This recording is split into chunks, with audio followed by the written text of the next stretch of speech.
বাবা ওই কেন রে মা হযরতে বেলালের আযান স্বয়ং আমার আল্লাহ অনেক পছন্দ করে। সুবহানাল্লাহ সুবহানাল্লাহ সুবহানাল্লাহ আর জোরে বলেন সুবহানাল্লাহ সুবহানাল্লাহ। বেলালের আযান কত মধু, ঠিক না? ঠিক। আল্লাহু আকবার আল্লাহু আকবার আল্লাহু আকবার বলুন। আল্লাহু আকবার আল্লাহু আকবার আল্লাহু আকবার বলেন।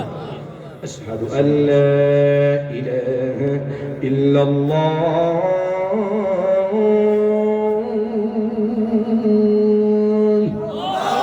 সুবহানাল্লাহ। কতটা বেলাল যখন আযান দিতে মদিনার অলিতে মানুষ পাগল পারা হয়ে যাইত। এবার গাজালা ডাক দিয়ে বলে, বাবা এমন একজন সর্বপ্রথম, আর আসসালাতু খায়রুম মিনান নাওম এটা প্রতিষ্ঠিত করেছে হযরতে বেলাল। ইতিহাস শুনেন, যখন ইসলামের ইতিহাসে সর্বপ্রথম আযান শুরু হয়েছে ফজরের নামাজ দিয়ে। আর জোরে কোন সুবহানাল্লাহ। হযরতে বেলালকে জাগতে বিরাট ইতিহাস, বেলালকে জাগৃত করেছে বেলাল। মুসলমানকে তো আযানের ধ্বনি দিয়ে এমন একটা শব্দ শিখিয়ে দিতে হবে যে তারা মসজিদের মধ্যে যেমন আসতে হয়। এটা এমন একটা বিকল্প ব্যবস্থা কি, যখন আমরা অনেক মানুষ মাদ্রাসায় লেখাপড়া করেছেন, আমরা ক্লাসের মধ্যে যখন যাইতাম, প্রথম বিষয় যখন শেষ হইতো দপ্তরে কি করতো, বেলের মধ্যে কি করতো, ঘন্টা বাজাইতো, টোকা দিত না? তখন এটার ঘন্টা মানে কি, আমার এই বিষয়টা কি শেষ, পরবর্তী টিচার আমার ক্লাসের মধ্যে আসতো, ঠিকই না? আমার রাসূল পাক সাল্লাল্লাহু আলাইহি ওয়াসাল্লামের কাছে সাহাবীরা প্রস্তাব করলেন, ইয়া রাসূলুল্লাহ হাবিবাল্লাহ, আযান তো হবে কিন্তু এইভাবে কোন শব্দ দিয়ে মানুষকে ইসলামের পতাকা তোলা আনতে হবে, মানুষকে মসজিদ মুখী করাইতে হবে, সেটার কৌশল কি? আমার রাসূল বলেছেন, একটু ধৈর্য ধরো। আমার ভাইয়েরা, ইসলামের ইতিহাসে 4 জন মুয়াজ্জিন ছিলেন। কয়জন? 4 জন। আর একজন মুয়াজ্জিন কয়জন ছিলেন? 4 জন মুয়াজ্জিন ছিলেন। কিন্তু সর্বপ্রথম মুয়াজ্জিন হলো হযরতে বেলাল। সুবহানাল্লাহ কন্যা। 4 জন মুয়াজ্জিনের মধ্যে সর্বপ্রথম হযরতে বেলাল। বেলাল ঘুম যাচ্ছে নিশিরাত, কে যেন বেলালকে ডাক দিয়েছে, বেলাল ঘুম থেকে উঠো। কই কেন? আযান দিতে হবে, এমন একটি শব্দ, কি আযান দিব? বেলাল বলে, কে যেন আমাকে গায়েবী ভাবে আযানের শব্দগুলো আমাকে স্বপ্নে বলে দিতেছে। সুবহানাল্লাহ সুবহানাল্লাহ। কে যেন আমাকে স্বপ্নে গায়েবী আযানের ধ্বনিগুলো আমাকে মুখস্থ করে দিচ্ছে। হযরত বেলাল উঠলেন, রাসূল বলছেন, বেলাল আযান দাও। হযরতে বেলাল যখন আযান দিয়েছেন, একটা শব্দ বাড়তি ব্যবহার করেছেন, আসসালাতু খায়রুম মিনান নাওম। বেলালকে প্রশ্ন করেছে, বেলাল আসসালাতু খায়রুম মিনান নাওম এটা ব্যবহার করো না? জানো না? জোহর বলেন, আসর বলেন, মাগরিব বলেন, এশা বলেন, 3 ওয়াক্ত মানুষ যথাযথভাবে নামাজ পড়তে চায়, কিন্তু ফজরের নামাজটা অনেক মানুষ পড়তে চায় না, ঠিকই না বলেন? ফজরের নামাজটা অনেক মানুষ পড়তে চায় না, কেন? শুধু এমনি কাফে, ও বাবারে কি ঠান্ডা, কথা কোন ঠিকই না? কি ঠান্ডা, শীতের দিন, কম শীতের দিন নামাজ পড়তে পারি না। হযরতে বেলাল বলে, শোনো শোনো, ফজরের নামাজের ওয়াক্ত যেই শব্দ আমি ব্যবহার করেছি, আসসালাতু খায়রুম মিনান নাওম, এটার অর্থ হলো ঘুম থেকে নামাজ পড়ো। ঠিক। সুবহানাল্লাহ। ঘুম থেকে নামাজ পড়ো, তোমরা আসো। ঘুম ছেড়ে দিয়ে শয়তান ফজরের নামাজের ওয়াক্তে মানুষের শরীরে এইভাবে টিপে দেয়, মেসেজ করে দেয়। যদি শয়তানের কপালে লাথি মেরে দিতে পারেন, খোদার কসম আল্লাহর মুহসিন বান্দা হইতে পারবেন। সুবহানাল্লাহ। আর জোরে কোন সুবহানাল্লাহ। আমার ভাইরা, হযরত বেলাল রাদিয়াল্লাহু তাআলা আযান দেওয়া শুরু করেছে। গাজালা ডাক দিয়ে বলে, জানো না আমি গাজালার জীবন ধন্য কেন? আমি আমার নবীর মুহাব্বতের এমন একজন বেলাল, তিনি সুন্দর না, কিন্তু তার মনের মধ্যে আমার নবীর মুহাব্বত আছে। সুবহানাল্লাহ পিতেন না? আচ্ছা, আমাদের মধ্যে কি সেই নবীর মুহাব্বত আছে? দেখি হাতটা তুলে দেখান তো। নারে তাকবীর, আল্লাহু আকবার, নারে রিসালাত, আহলে সুন্নাত ওয়াল জামাত, সকলে বলেন মারহাবা। ওয়াজ কি চলবে না বন্ধ হবে? ওয়াজ কি করব? আজকে কুমিল্লা শহরে মাহফিলের অভাব নেই, ওইদিকে পাশে একটা হচ্ছে, এইদিকে অনেকগুলা মাহফিল। তারপরে যে আপনারা জান্নাতের বাগানে এসেছেন, মদিনাওয়ালা কবুল করেছে। আমাদের এদিকে কিন্তু বাবা শীত খুব কম, এদিকে ঠান্ডা প্রচুর কম। গতকালকে আমার মাহফিল ছিল হবিগঞ্জ, এত ঠান্ডা এর আগের দিন ছিল নেত্রকোনা, আইরে বাবা প্রচুর ঠান্ডা, মনে হয় বৃষ্টি পড়তেছে, কথা কি বুঝতেছেন? তারপরে আপনারা এই ছোট একটা ছোটের মধ্যে বসে আছেন দুনিয়ার কোন মানুষকে খুশি করার জন্য নয়, একমাত্র মদিনার নবীকে খুশি করার জন্য। কথা বলা ঠিক না? আমার ভাইরা বন্ধুরা, ওই মেয়ে ডাক দিয়ে কই, বাবা গো পানের বাবা, নূরের নবী, জিন্দা নবী, হায়াতুন নবী, কামলিওয়ালা নবীর মুহাব্বত আমার অন্তরের মধ্যে আছে। আমার কুমিল্লা শহরের মা, গো মা, আরিফুল ইসলাম তাহিরের মাইকের আওয়াজ অনেক দূরে শোনা যাচ্ছে, খুব খেয়াল করে শুনেন। আমার আলোচনা থেকে অনেক কিছু শিক্ষার বিষয় আছে। আমার নবীর প্রেম ভালোবাসা কিভাবে পাওয়া যায়, কিভাবে আল্লাহর ওলিরা মুহাব্বত করে ভালো তকদির হয়। আমার বেরা বন্ধুরা, ওই গাছরা ডাক দিয়ে কই, বাবা বাবা গো শুনেন শুনেন, বেলালের মাত্র যদি আমি 7 দিন ওয়ালা আমি স্ত্রী হতে পারি, আমার জীবনটা ধন্য হইয়া যাবে। কই কেন রে মা?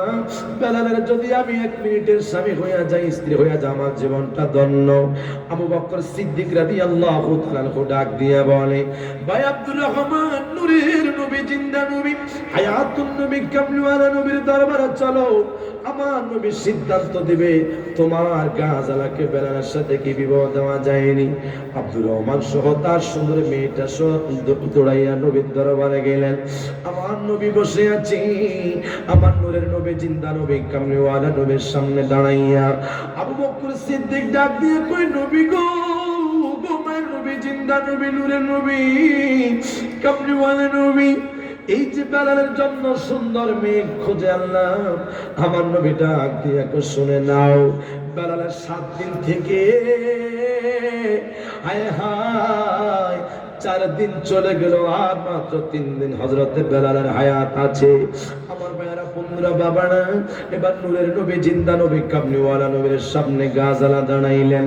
আমার নবীকে সালাম দিলেন, ডাকে দিয়া বলে, মারে মা, তুমি কি দেখে বেলালের জন্য পাগল হইয়াছো? তোমার চেহারাটা তো মাশাআল্লাহ অনেক সুন্দর। আমার আল্লাহ দুনিয়ার মানুষের চেহারাটা অনেক সুন্দর করে বানাইলেন। আমার ভাইরা বন্ধুরা, বাবা, ওই মেয়েটা ডাক দিয়া কই, ইয়া রাসূলুল্লাহ, কি হাবিবাল্লাহ নবী গো, ও গো নূরের নবী, জিন্দা নবী, কামলিওয়ালা নবী, ইয়া রাসূলুল্লাহ, ইয়া হাবিবাল্লাহ, আমি টাকার জন্য পাগল হই নাই, আমি ধন সম্পদের জন্য পাগল হই নাই নবী গো। বেলালকে আমি এই জন্য ভালোবাসলাম যে বেলালকে স্বয়ং আল্লাহ ও তার রাসূল ভালোবাসে। ও নবীর প্রেমিকেরা দিশে হারা তারা মরণের ভয় করে না, প্রেম তো মরে না। ও নবীর, বলবেন না? একটু বলেন না। ও নবীর প্রেমিকেরা দিশেহারা তারা মরণের ভয় করে না, প্রেম তো মরে না। প্রেম করেছেন মুসা নবী, তুর পাহাড়ে গেছে চলি গো। আল্লাহু আকবার বলেন না। ওরে খোদার নূরে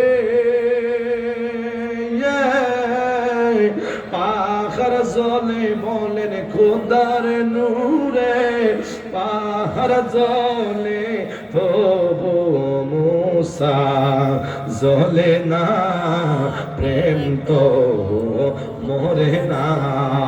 চিল্লা বলুন মারহাবা। জগতের বন্ধুরা রে, আমার বের, আমার নবী ডাক দিয়ে কই, মারে মা, আমি নূরের নবী, জিন্দা নবী, হায়াতুন নবী, কামলিওয়ালা নবীকে ভালোবাসো। তবে তোমার কাছে একটা প্রশ্ন, তুমি কি বেলালকে তুমি গ্রহণ করে আনিবানি? ইয়া রাসূলুল্লাহ বলেন কি? তবে আমি গাজানা দুনিয়ার টাকা চাই না, পয়সা চাই না, আমার 2টা শর্ত আছে নবী গো।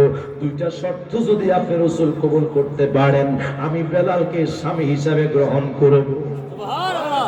কয়টা? 2টা। জোরে বলেন না। 2টা।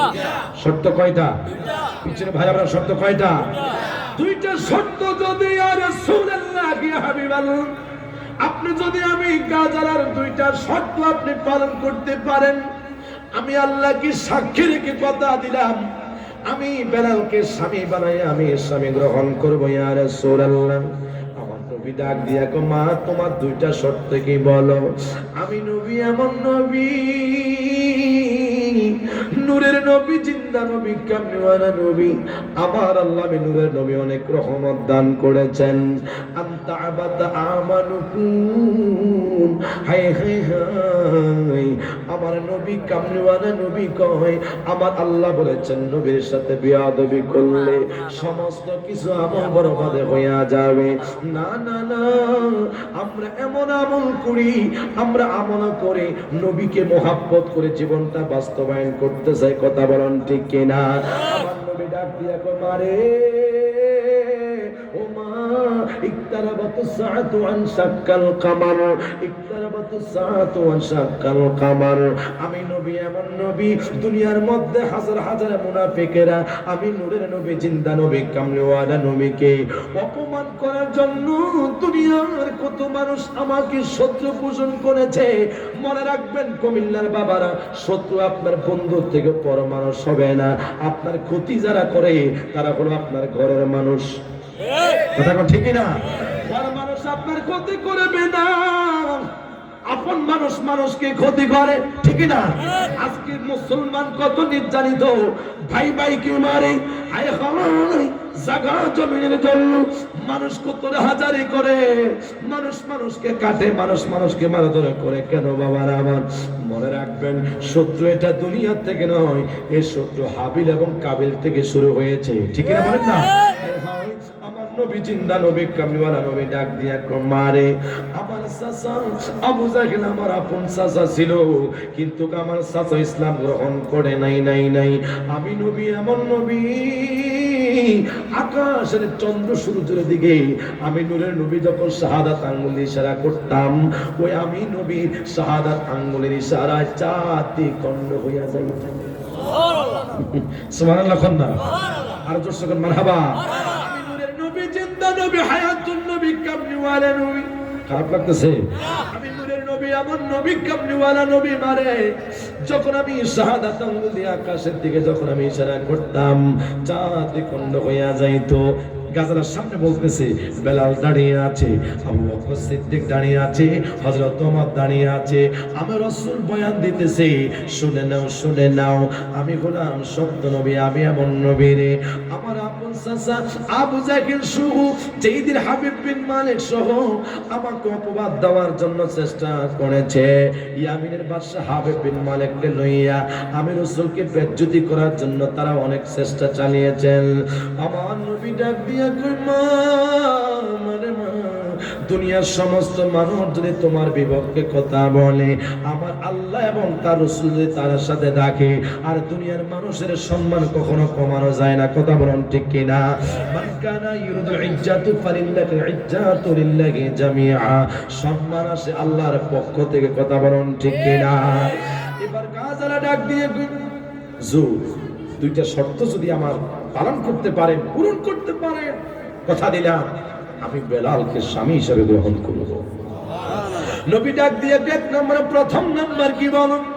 হ্যাঁ, ইয়া রাসূলুল্লাহ, কি হাবিবাল্লাহ নবী গো, ও গো মায়ের নবী, নূরের নবী, জিন্দা নবী, কামলিওয়ালা নবী, আমার প্রথমবারের শর্ত হলো ইয়া রাসূলুল্লাহ, আমার পূর্বপুরুষ যত মানুষ কবরে চলে গেছেন, আপনার রাসূল আমি বেলালকে স্বামী হিসেবে গ্রহণ করার বিনিময় সবাইকে জান্নাতে নিতে হবে। সুবহানাল্লাহ, সুবহানাল্লাহ, সুবহানাল্লাহ। জান্নাতে নিতে হবে নবী গো, মায়ের নবী, জিন্দা নবী, নূরের নবী, কামলিওয়ালা নবী, আপনার রাসূল কথা দিতে হবে গো নবী গো। এক নম্বর শর্ত হলো আমার পূর্বপুরুষ হইতে যে মানুষগুলো অন্ধকার কবরে চলে গেল জান্নাত দিবেন। আমার নবী ডাক দিয়া কয় মারে ও মা, শোনো শোনো, আমি নবী, নূরের নবী, এমন নবী, কামলিওয়ালা নবী কথা দিলাম, আমি নূরের নবী, জিন্দা নবী, যেই মানুষের যে কাজ দ্বারা অসম্ভব, আমি নূরের নবী কথা দিলাম, আমি নূরের নবী দ্বারা সেই কাজটা সম্ভব। ধরে বলুন সুবহানাল্লাহ। ডাক দিয়ে গোমা, 2 নাম্বার তোমার কি শর্ত আছে? বলে নাও। এবার মেয়েটা ডাক দিয়া বলে, ইয়া রাসূলুল্লাহ, ইয়া হাবিবাল্লাহ, ও গো মায়ের নবী, নূরের নবী, জিন্দা নবী, কামলিওয়ালা নবী, আপনার নবীর কাছে কথা দিব, কাল কিয়ামতের ময়দানে সমাজকে সুপারিশ করতে হবে। মানজাল্লা কাবরি ওয়াজাবাত লাকুম শাফাআতি। আপনি রাসূল বলেছেন কাল কিয়ামতের ময়দানে মক্কা ছেড়ে যারা মদিনায় হজ করতে আসবে তার জন্য আমি নবীর শাফাআত ওয়াজিব হইয়া যাইব। আমার নবী ডাক দিয়া কয়, মা শুনে নাও, শুনে নাও, তুমি শাফাআতের জন্য অ্যাপ্লিকেশন করেছো নবীর দরবারে, আমি নবী কথা দিলাম মা, আমি নূরের নবী, জিন্দা নবী, কামলিওয়ালা নবী, আল্লাহকে খুশি করাইয়া বললাম আমি সমস্ত মানুষদেরকে শাফাআত করব। আর জোরে করে আল্লাহু আকবার। সেই শাফাআতের চিন্তা আমরা কেন করব রে? কুমিল্লার বাবারা, আজকে কত জুব্বাওয়ালা, কত টুপিওয়ালা মসজিদের মধ্যে নামাজ আদায় করে, মেহরাবের মধ্যে খুতবা দিয়া ওই যে মুর্শিদপুর দরবার শরীফে যারা আগুন জ্বালিয়ে দিয়েছে, মাজার শরীফের উপরে যারা হামলা চালিয়ে দিয়েছে, তারাও নামাজ পড়ায়, ইমামতি করে। মাহফিল থেকে বুঝতে পারলাম যে সমস্ত মানুষ মাজার শরীফের মধ্যে হামলা দেয় তারা মৌলবী হতে পারে না, মুক্তি হতে পারে না, তারা হলো ইহুদিদের দালাল। দুই হাত ধরে বলুন ঠিক কিনা? ধরে বলুন ঠিক কিনা? মুনাফিক আছে না নাই? এই জোরে বলুন, মুনাফিক আছে না নাই? আজকে সমাজের মধ্যে অনেক মুনাফিক আছে, মাজারের উপরে হামলা করে। কথা কোন ঠিক কিনা? মাজার ভাঙতে চায়, মনে রাখবেন মাজারের উপরে যদি আক্রমণ করে মাজারের গেট ভাঙবে, এসএস ভাঙবে, টাইলস ভাঙবে, কিন্তু মাজার শরীফের যিনি সাহিত্য আছেন এ পর্যন্ত তারা ভাঙতে পারে নাই। কেন? মাজার শরীফ যদি ভাঙে হাকিকত প্রকাশ হয়ে যাবে। আল্লাহর ওলি জিন্দা। আচ্ছা, আল্লাহর ওলিরা কি জিন্দা না মরা? বিশ্বাস আছে আমাদের? কার কার নাই হাতটা তোলেন তো।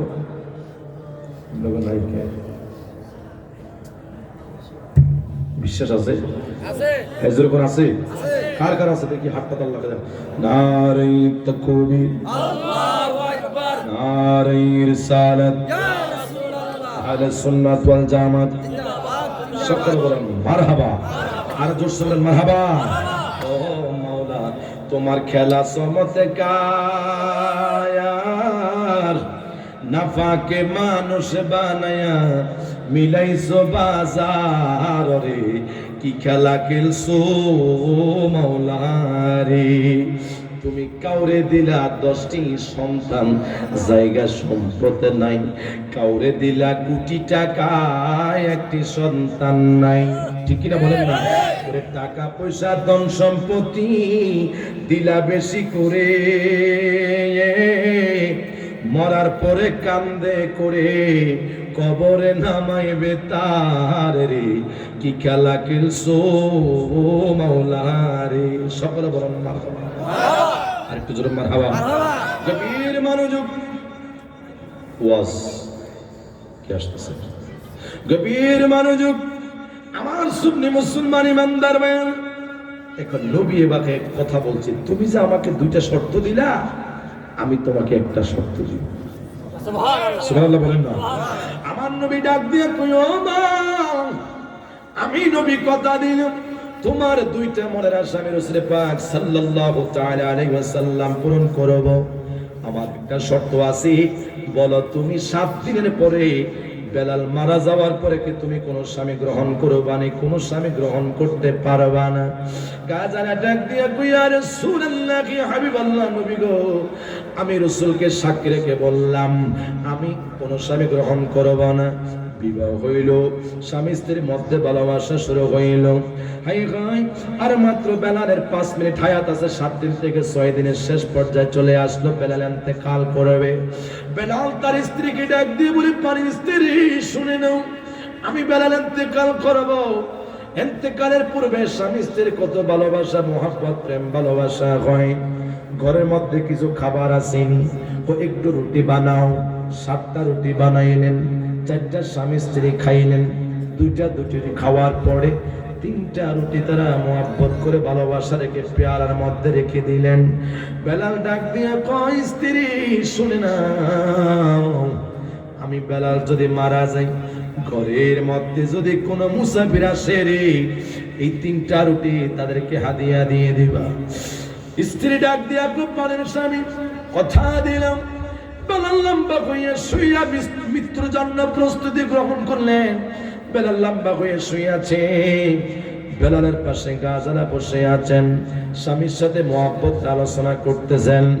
এবার বেলাল কয়, স্বামী স্ত্রী আমার আর মাত্র 1 মিনিট পরে আমার ইন্তেকাল মালাকাল মউত চলে আসবে। 1 ঘন্টা নয়, মৃত্যুর 5 মিনিট আগে হযরত আজরাইল চলে আসছেন। বেলালের ঘরের দরজার সামনে আসবেন। কিছুক্ষণ পরে এমন একজন পাগল হযরত বেলালের ঘরের দরজার সামনে আসিয়া কয়, মা এই ঘরের মধ্যে কেউ আছে কোনো মা? আমি একটা গোলাম, আল্লাহর পাগল, দুনিয়ার পাগল নয়। আমি একাধারে 7 দিনের অনাহারে, যদি দয়া হয় আমাকে একটু খাবার দেন। নারায়ে তাকবীর, আল্লাহু আকবার, নারায়ে রিসালাত।